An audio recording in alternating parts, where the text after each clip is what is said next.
Hey guys, how's it going? Don Russo here. Hope you're doing well. I am here. We're doing a series of Facebook Live lessons every day, Monday through Saturday. So make sure you tune in and check them out. My day is Tuesday, so every Tuesday at noon I'm going to come on and do a guitar lesson for you guys. On Mondays we have Colin doing drums, and then tomorrow is Tony doing drums. And then on Thursday, Drew's going to be doing a guitar lesson. Friday we have Madeline doing voice, and then Nick we have doing piano on Saturday. So just tune in every day at noon and you'll get a free lesson. And I'm going to be talking about a subject today called chord scales. Okay. So by the way, if you have any questions or anything, I'm going to kind of do a brief overview, so it's going to be moved kind of quick. Okay. This is definitely not a beginner lesson, but anyone can learn this and use it at any level. It does take a little bit of practice, and like I said, if you have any questions, just ask me at the end. Just comment. Sarah Ann is my awesome producer. She's helping me out today. Hey, Sarah Ann. Hi. Thank you for your help, and also she's going to be monitoring the comments, so if you want to say hey, just say hey. She'll say hey back for you, and then if you have any questions, like I said, just comment. All right, so we're going to talk about chord scales. I'm going to start off with pentatonic scale, okay? So if you know your 5 box of the pentatonic scale, box 1, 2, 3, 4, and 5. If you know those 5 boxes, you're already in an advantage, okay? So the first type of chord scales I like to use are pentatonic chord scales. And what I do is I basically take the highest 4 notes in each pattern. So this will be pattern 1, pattern 2, 3, 4, and pattern 5. So what I'm doing is I'm taking these top 4 notes right here, these 4 notes here, and then pattern 2, pattern 3, pattern 4, and then pattern 5. And I'm just making these little chord shapes based off of the pentatonic scales. Now, I'm not going to focus on those too hard today, but that's how I generally get started, is with the pentatonic scales. I'm going to focus on ones that I use for minor and major chords, okay? So more diatonic scales. So I'm going to start with minor first, okay? I'm going to start with A minor. And so what I do first is I play an A minor scale on the high E string.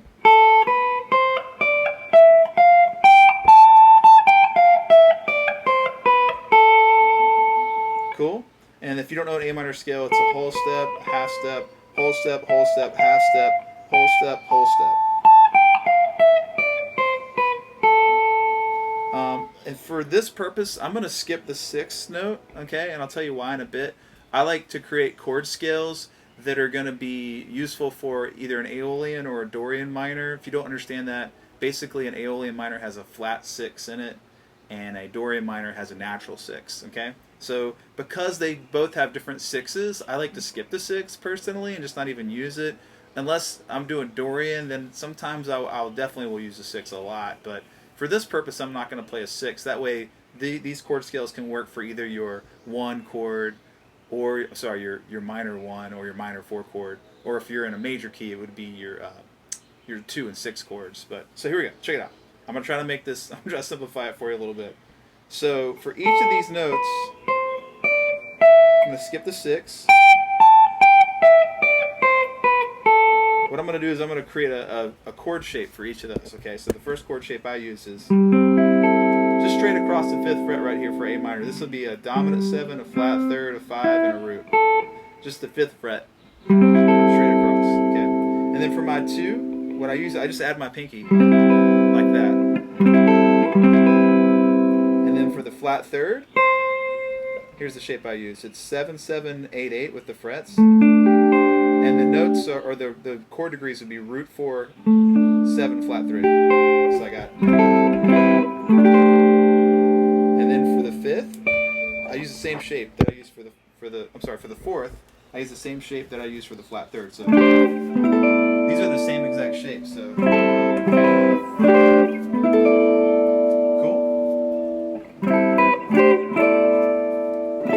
And then for the fifth, I'm going to use this shape here. It's going to be 10th fret, 12th fret, 12th fret, 12th fret. Notes will be C, G, B, E, and the chord degrees will be flat 3, flat 7, 9, 5. So I got this shape for my root, 2, flat 3, 4, 5, and I'm going to skip the 6 for now and go over to my 7.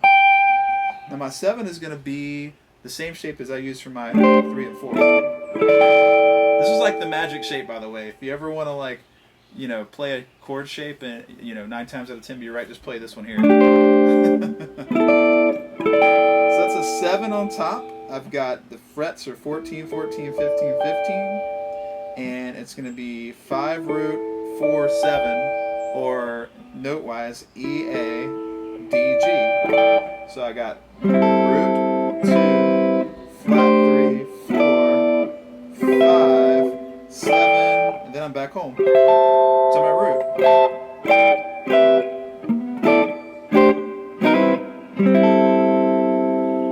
Cool, so what I do is I created a scale on top and using those chord shapes to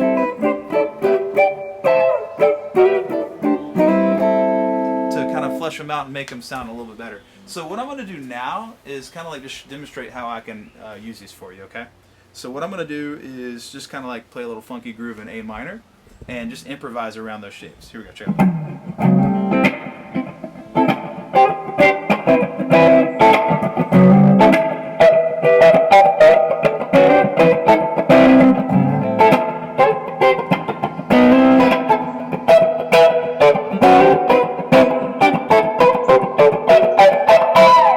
So good, right? And all I'm doing is just jamming with those shapes. You know, it's basically like soloing over a scale, except now I'm using chord shapes, okay? And one of the cool things about that is you can just create a melody on that top line. So I might do something like this. So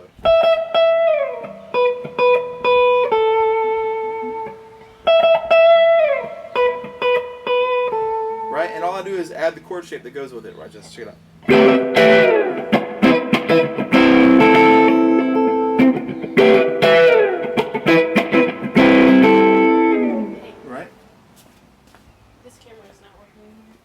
Cool. So we have a camera issue over here, one that's not working, so I'm just going to keep going on this camera. And when we get this one going, we'll get rocking again, okay? Alright, so now that you've got that for A minor, you can do the same thing for D minor, right? So you go to D, check it out right here. And you do the same thing, same shapes. Root, 2, 3, 4, 5, 7, root. Woo, that's way up there. Get my money's worth out of this guitar. Root, 7, 5, 4, 3, 2, root. Backwards, 7, 5, 4, 3. Make sure you can always go behind your root note as well. Good. All right. So now I've got my shapes for D minor and my shapes for A minor. So what I can do is I can jam back and forth between D minor and A minor. So let's just say I had a jam going like this, like an A minor thing. To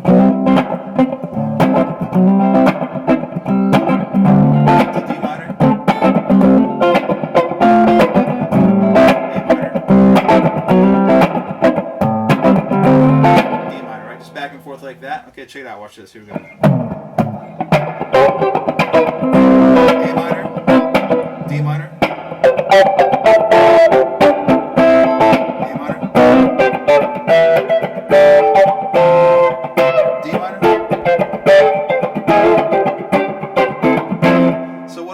I'm just going back and forth between those two shapes, okay?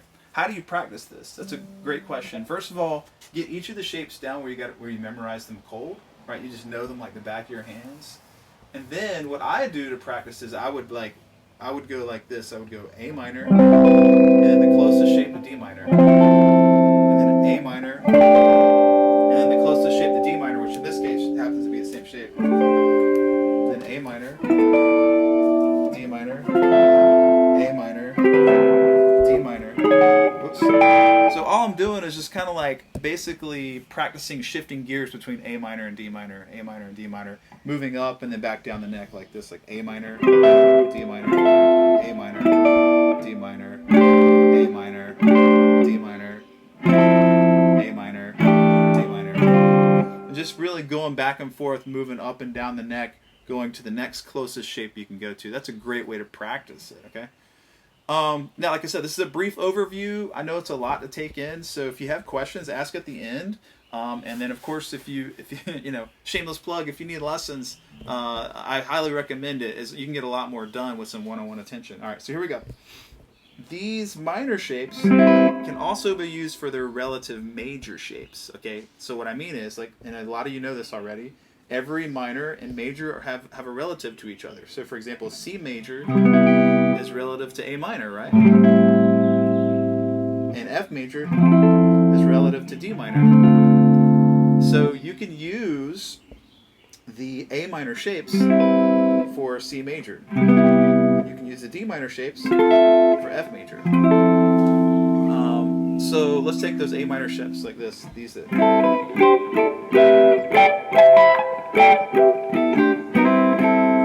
Cool. So this shape here over A minor is going to be a 7 flat 3 5 9, but over a C major it's 5 root 3 major 7. So it's pretty cool. It works for either, right? So let's just say I was doing like a C major thing like this.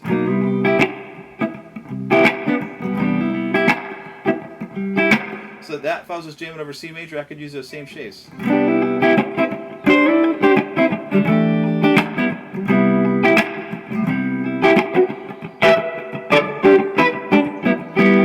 See that it works either way. It doesn't really matter whether I do A minor or C major. Those chord shapes are going to sound pretty awesome with either one. Okay. So and you can now you can mix and match. So let's just say I was doing something like this, like a C major. To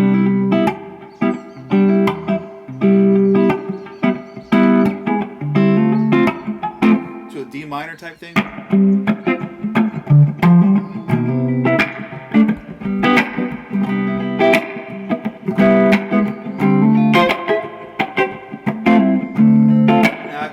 For C major, I'll use the A minor shapes. For D minor, I'll use the D minor shapes. Here we go, check it out.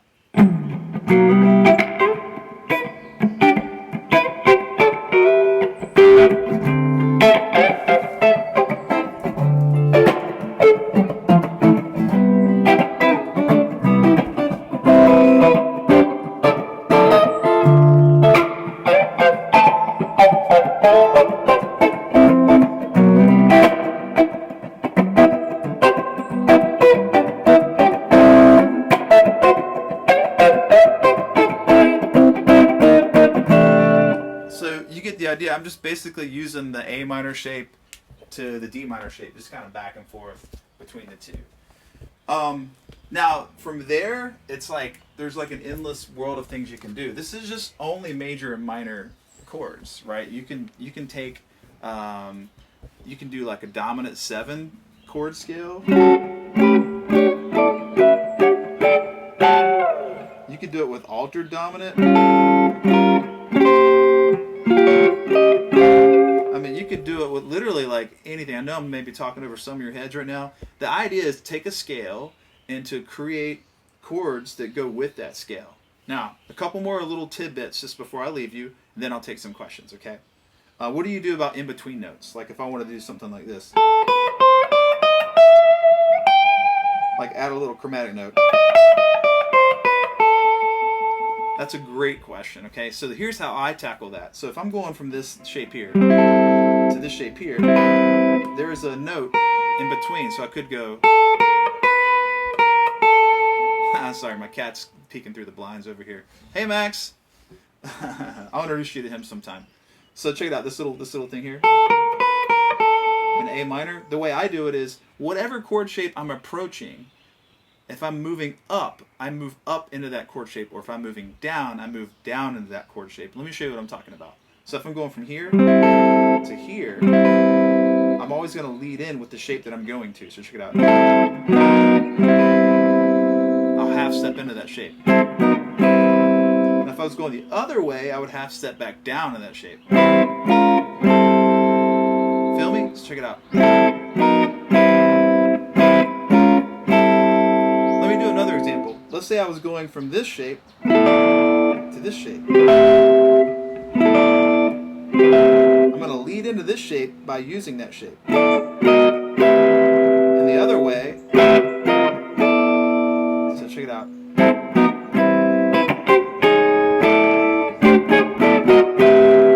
If I was going this way, so always lead into the shape always use the shape that you're leading into, essentially, if you're doing like chromatic stuff, okay? One more thing, and then we'll wrap up for the day. These shapes are not the end-all, be-all. These are just some, like, I call them pet shapes. I got steal that term from Jim Mings. Jim, hey, if you're out there. It's just like I have some pet shapes that I like. You know, Robert Newton actually showed me some of these shapes, and then I've kind of adopted some of my own. But you can create some of your own. These shapes are just a launching pad, right? So if I'm doing like a C major, I can use this. I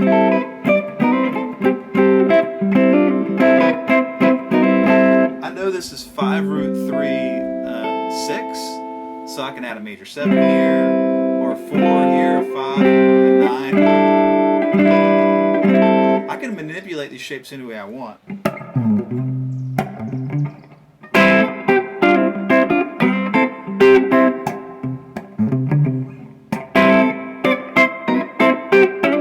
So I can manipulate that shape any way I want to, right?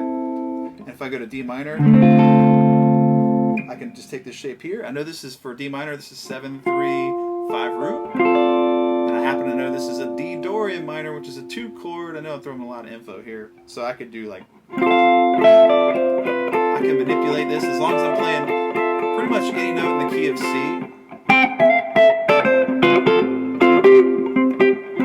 So I can take this shape and I can do this.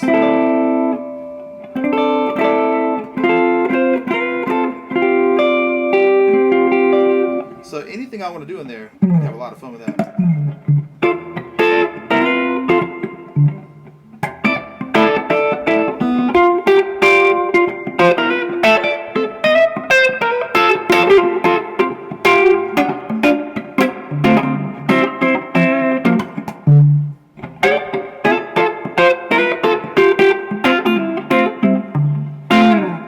Cool. All right. So here's what I want you to take away from today. Number 1. Chord scales. What do? It's not as complicated as it sounds. You take a scale, you play it on one string. I use my lead tone string as high E today. You can make it B or G. And then you flesh some chords underneath it, okay? And then you learn those chord shapes and you master those so that you can use them over any specific chord type. You can do it for major, minor, dominant. You can use it for half diminished. You can do it for minor sixes if you want to, altered dominants, whatever you want. You can create chord scales for any chord type to use. And you want to be able to switch gears, go from chord to chord to chord to chord to chord. Also, if you need to use chromaticism in your chord scales, always use the shape that you're leading to. Okay. And finally, if you want to make it a little spice it up a bit, you need to learn your chord shapes so that you know exactly what chord degree is inside of each one of them, so you can manipulate them any way you want to.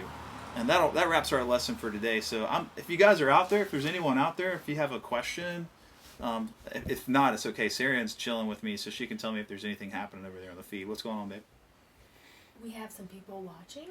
Cool. BC said, he either said, woo, or he said, who. Who? If you want to, maybe you want to jam a little bit and see if... No, that's okay. No, I'll give you guys a second. If there are no questions, it's okay. This is a brand new thing for us, and we're hoping it'll catch some steam.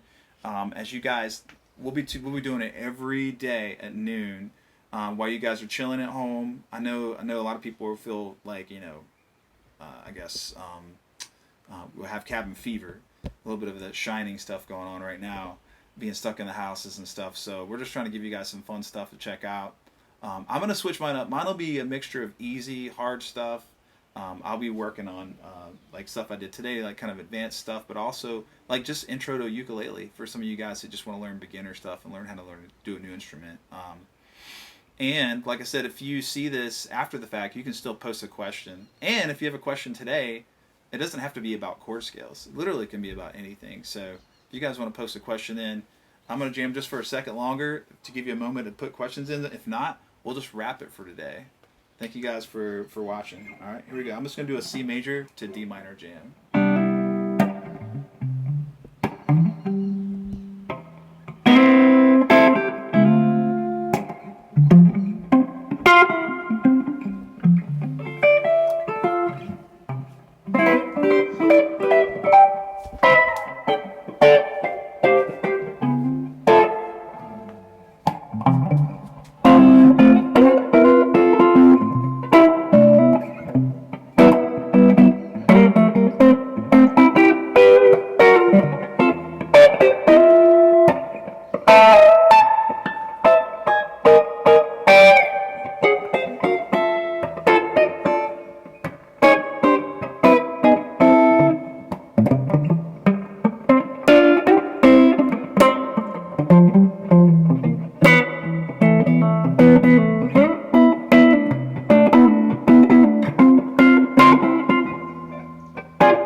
How it over there, Stan?